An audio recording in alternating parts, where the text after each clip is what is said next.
नमस्कार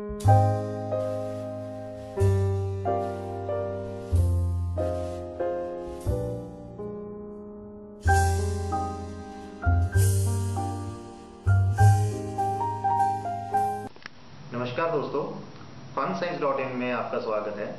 अभी हम जो एक्सपेरिमेंट करने जा रहे हैं वो combination of resistance in series और combination in resistance in parallel के बारे में है।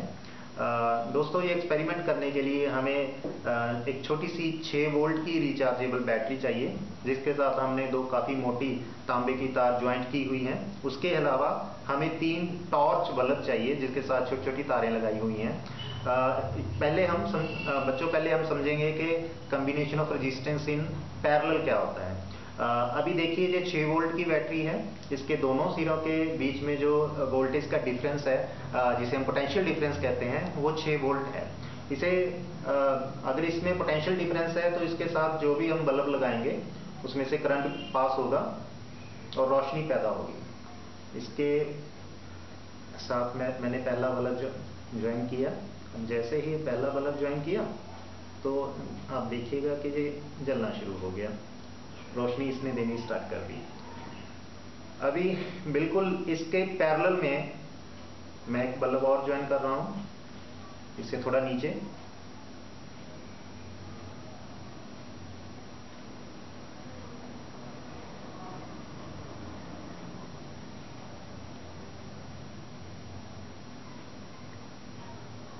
और जैसे ही जो मैंने दूसरा बल्ब भी ज्वाइन किया, ये भी जलना शुरू हो गया।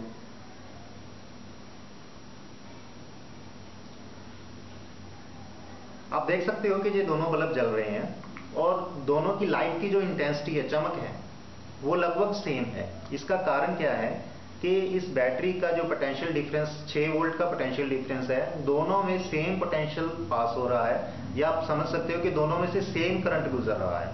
और सेम करंट गुजरने के लिए दोनों एक जैसी चमक के साथ चमक रहे हैं। अभी देखते हैं, अगर मैं तीसरा बल्ब लगा दूं तो क्या होता है।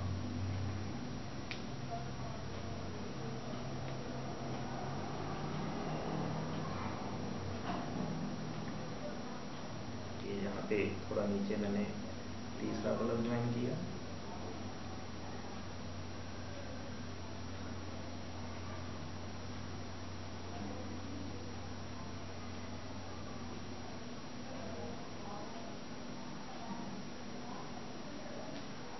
जैसे ही तीसरा बल्ब भी ज्वाइन किया, आप देख सकते हो वो भी उसी चमक के साथ चमक रहा है जैसे कि ऊपर वाले बल्ब हैं, क्योंकि इन सभी में से सेम करंट पास हो रहा है।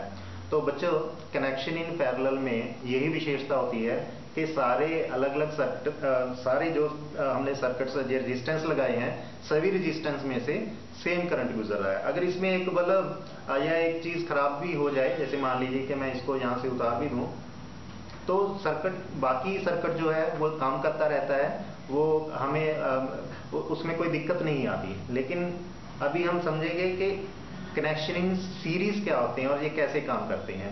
तो पहला बल्ब मैंने उतार लिया। अब ऐसे ही मैं यहाँ से दूसरे बल्ब को डिस्कनेक्ट करके इन दोनों बल्ब्स को आपस में कनेक्ट कर रहा हूँ। अभी जैसे ही मैंने इन दोनों बल्ब को आपस में कनेक्ट किया, ये हो गया कनेक्शन इन सीरीज। बच्चों, ध्यान से देखिए, अभी 2 रेजिस्टेंस एक सर्किट पे लग गई हैं। इसका ये मतलब हुआ कि इस सर्किट में जो रेजिस्टेंस है वो बढ़ गई है। अभी ओहम्स लॉ क्या कहता है कि सर्किट में अगर रेजिस्टेंस बढ़ जाए तो करंट का फ्लो जो होता है वो उस हिसाब से ही कम हो जाता है। हमने यहाँ पे रेजिस्टेंस डबल कर दी, इसलिए करंट का फ्लो इसमें से हाफ रह गया। इसीलिए जो बल्ब की चमक है, आप कंपैरिजन कर सकते हो नीचे वाले बल्ब के साथ, इनकी जो ग्लो है वो पहले से आधी ग्लो रह गई है।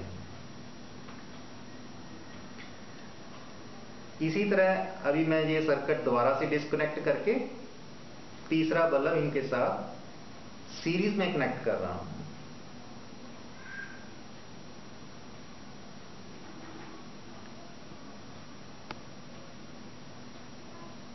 तो बच्चों, आप देख सकते हो ये 3 बल्ब मैंने सीरीज में कनेक्ट कर दिए, एक दूसरे के साथ कनेक्ट कर दिए हैं। अभी हम कह सकते हैं कि इस सर्किट में जो रेजिस्टेंस है पहले से 3 गुना बढ़ चुकी है। अब रेजिस्टेंस पहले से 3 गुना बढ़ चुकी है, इसलिए इसमें करंट जो है पहले से लगभग 3 गुना कम हो चुका है, इसीलिए बल्ब की जो ग्लो है पहले से काफी कम हो चुकी है। अभी ये सर्किट में एक सीरीज वाले सर्किट में एक समस्या ये होती है कि अगर ये कहीं से ये सर्किट टूट जाए तो ये सारा का सारा सर्किट ही बंद हो जाता है, इसमें से करंट गुजरना बंद हो जाता है। इसीलिए हमारे जो घरों का सर्किट है वो कभी भी सीरीज में नहीं रखा जाता, वो हमेशा पैरेलल में होता है। यानी वहां पे सभी रेजिस्टेंस जैसे पंखा हो गया, ट्यूब होगी, टीवी, फ्रिज, ये सभी जो रेजिस्टेंसेस हैं उनको पैरेलल में ही कनेक्ट किया जाता है, ताकि एक चीज खराब भी हो जाए तो हमारा बाकी सर्किट काम करता रहे, उनको कोई फर्क ना पड़े। धन्यवाद।